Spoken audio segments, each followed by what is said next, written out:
अस्सलामुअलैकुम dear students, आऊं तव्हांजो पंहिंजो साइंस जो टीचर। अॼु वरी गॾु थिया आहियूं हिकु ॿिए लेक्चर सां गॾु क्लास 7 जे साइंस जे 7 चैप्टर मां। जेके बि अहम तरीन MCQs आहिनि उहे तव्हांजे ॻोल्हे तव्हांजी ख़िदमत में पेश कंदासीं।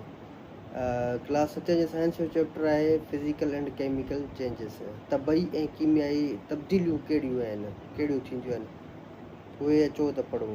वीडियो खे वधीक लंबी कोन था कयूं, थोरी वीडियो, नंढड़ी वीडियो जेका तव्हांखे स्टडी करण में बि आसानी थिए। सो गुज़ारिश कंदासीं, इल्तिजा कंदासीं त असांजे चैनल खे सब्सक्राइब करणु न विसारिजो, बेल आइकन खे प्रेस करे छॾिजो ताकी जीअं मां का नई वीडियो अपलोड कयां त तव्हांखे बर वक़्तु जेको आहे हुनजो नोटिफिकेशन मिली वञे ऐं उहा तव्हां जल्द खां जल्द ॾिसी ऐं हुन मां फ़ाइदो वठी सघो। कमेंट कजो, लाइक कजो, शेयर कजो, सब्सक्राइब कजो ऐं वधि खां वधि हिन लिंक खे शेयर कयो ग्रुप्स में, व्हाट्सएप जे स्टेटस ते पंहिंजे दोस्तनि खे, कुलीग्स खे, त ताकी हू बि हिन वीडियो मां फ़ाइदो वठी सघनि। हीअ साइंस जेको आहे हर एग्ज़ाम में ईंदी आहे। हीअ त स्पेशली मां हिकिड़ी सीरीज़ हलाई आहे, फस्ट चैप्टर खां वठी 12 चैप्टरनि ताईं। क्लास 7 जा जेके स्टूडेंट्स आहिनि, जेके स्कॉलरशिप जी तयारी करे रहिया आहिनि, NJB स्कूल जे स्कॉलरशिप जी, जेका SEF जे तवसुल सां वठी बि वञे, पूरी सीरीज़ जेका मूं फस्ट चैप्टर खां वठी 12 चैप्टर ताईं हलाइण जी कोशिशि कई आहे। 7 चैप्टर अॼु रिकॉर्ड कयूं पिया। 7 चैप्टर जेको आहे तव्हांखे मुहैया कंदासीं ऐं इनशाला जल्द खां जल्द सभु चैप्टर बाक़ी जेके रिमेनिंग आहिनि उहे तव्हांखे प्रोवाइड कंदासीं। पर साइंस सिर्फ़ु NJB जी स्कूल स्कॉलरशिप लाइ न आहे, पर जिते किथे तव्हां साइंस जो पोर्शन में अगरि MCQ ॾींदासीं, हीअ तव्हांखे तमामु हेल्पफुल रहंदा ऐं आसान लैंग्वेज में, सिंधी लैंग्वेज में मल्टीपल रिसोर्सिस खां जेके बि अहम तरीन सुवाल आहिनि जेके हर एग्ज़ाम जी टेस्ट में ईंदा आहिनि, उहे तव्हां लाइ खणी ईंदा आहियूं। सो वीडियो खे ॾिसणु न विसारिजो। अचो त MCQ पढ़ूं। MCQ नंबर पहिरियों आहे त फर्टिलाइज़र जे इस्तेमाल सां ॿूटनि जूं कहिड़ियूं ज़रूरतूं पूरियूं थींदियूं आहिनि। साह खणण वारे अमल जी ज़रूरतूं मुकमल थींदियूं आहिनि, नस्लीवाद जी ज़रूरतूं पूरी थींदियूं आहिनि, या खुराकी जुज़नि जी खोट पूरी थींदी आहे, या हे जेके सभु ऑप्शन आहिनि सभु जेको आहे लागू थींदा। MCQ नंबर ॿियो, निबाताती तेल खे घीअ में बदिलाइण लाइ कहिड़ो अमल, कहिड़ो प्रोसेस थींदो। एवापोरेशन जो प्रोसेस थींदो, फिल्ट्रेशन जो प्रोसेस थींदो, या हाइड्रोजनेशन जो प्रोसेस थींदो, या अलफ़ जी सभु प्रोसेस जेको आहे घी ठाहिण में मदद कंदा, प्रोसेस कमु ईंदा। टियों जेको आहे MCQ जो, काठ जे सरण या ॿरण सां कहिड़ी तब्दीली थींदी आहे। तबई तब्दीली थींदी आहे, फिज़िकल चेंज थींदी आहे, या आर्ज़ी तब्दीली थींदी आहे, या कीमियाई तब्दीली थींदी आहे, या हीअ सभु तब्दीलियूं काठ जे सरण ॿरण में थींदियूं आहिनि।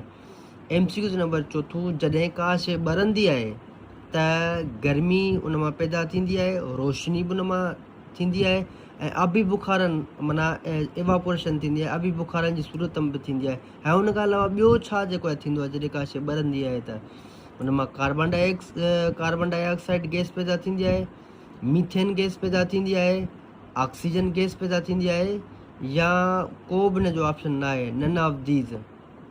पुट हिकिड़ा MCQ हूंदा आहिनि जेके फिज़िकल चेंजिस हूंदा आहिनि, हिकिड़ा जेके MCQ आहिनि केमिकल चेंजिस हूंदा आहिनि, हिकिड़ा वरी अहिड़ा बि MCQ हूंदा आहिनि जेके ॿई शयूं हुन में लागू थींदियूं आहिनि, फिज़िकल चेंज बि हुन में हूंदी आहे, केमिकल चेंज बि हुन में हूंदी आहे। अच्छा, MCQ अॼु असांजो आहे पंजूं, मेण बत्तीअ जो ॿरण कहिड़े क़िस्म जी तब्दीली आहे। फिज़िकल चेंज आहे, केमिकल चेंज आहे, या ॿई चेंजूं हिन में ईंदियूं, बोथ, या नन ऑफ दीज़, या का हिकिड़ी हिन मां चेंज ईंदी, मेण बत्तीअ जो ॿरण। नंबर 6, कीमियाई तब्दीलीअ में छा थो ठहे। हाणे तव्हां फिज़िकल चेंज पढ़ी आहे, केमिकल चेंज पढ़ी आहे, रिवर्सिबल चेंज पढ़ी आहे, इरिवर्सिबल चेंज बि पढ़ी आहे। फिज़िकल तव्हां चेंज पढ़ी आहे त को नओं सबस्टेंस, को नओं मादो, का नई शइ नथी ठहे, सिर्फ़ु हुनजो फॉर्म चेंज थिए थो, बाक़ी साॻी शइ उहा ई हूंदी आहे। ऐं केमिकल में आहे त हुन में हिकिड़ो नओं सबस्टेंस ठहे थो ऐं हिकु नई शइ ठहे थी, हुन में केमिकल चेंजिस हूंदी आहे। रिवर्सिबल हुनखे चइबो आहे त जेका बि चेंजिंग हूंदी उहा वरी वापसि मोटी हुन फॉर्म में ईंदी। इरिवर्सिबल हुनखे चइबो आहे त उहा अणमोट खाईंदड़ तब्दीली हूंदी, जेका शइ मिसाल काठ जो सरण या इरिवर्सिबल आहे, या मोट कोन खाईंदी, बसि सड़ी वई, खाक थी वई, फुलियर थी वियो, जेको बि थी वियो उहो सड़ी वियो। पर पानी मां बर्फ़ मां पानी जेको आहे उहो रिवर्सिबल आहे, उहो मोट खाईंदड़ आहे, हू मोट खाईंदड़ कोन्हे काठ जो सरण। सो इन में तव्हांखे थोरो कंसेप्चुअल रखिणो आहे। जेको बि टॉपिक आहे उनखे बहितरीन नमूने सां पढ़ी टॉपिक खे क्लियर कयो त कहिड़ी परमानेंट चेंज आहे, कहिड़ी जेको आहे रिवर्सिबल चेंज आहे, कहिड़ी जेको आहे टेम्पररी चेंज आहे, कीमियाई तब्दीली छा आहे वस्फ़ ऐं फिज़िकल चेंज जी वस्फ़ छा आहे।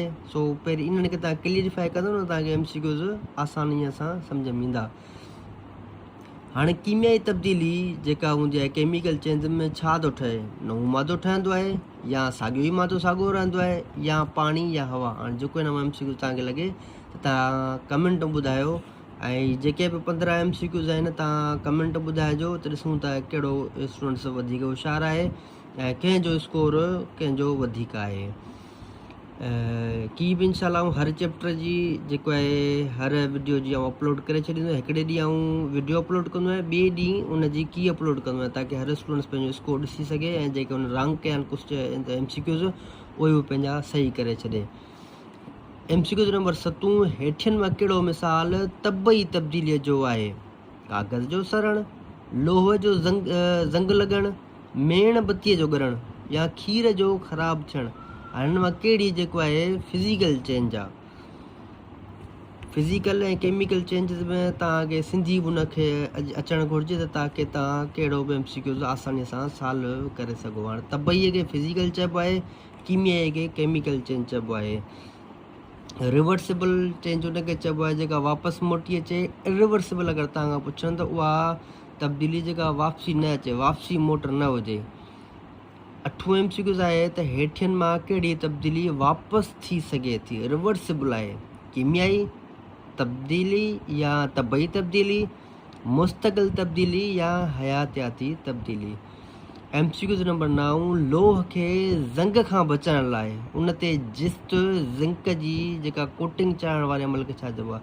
छो त जॾहिं लोह जेको हूंदो आहे उनखे अगरि ज़ंग लॻी वञे त उनखे ज़ंग लॻण खां बचाव लाइ कहिड़ी असीं उनखे जिस्त ज़िंक जी कोटिंग चाढ़ींदा आहियूं, उनखे ज़िंक जेको हूंदो आहे जिस्त उनजी कोटिंग चाढ़ींदा आहियूं उनखे लोह खे या स्टील खे त ताकी उनखे ज़ंग न लॻे। त उहो कहिड़ो प्रोसेस आहे, कहिड़े प्रोसेस मां उनखे गुज़ारिणो पवंदो आहे?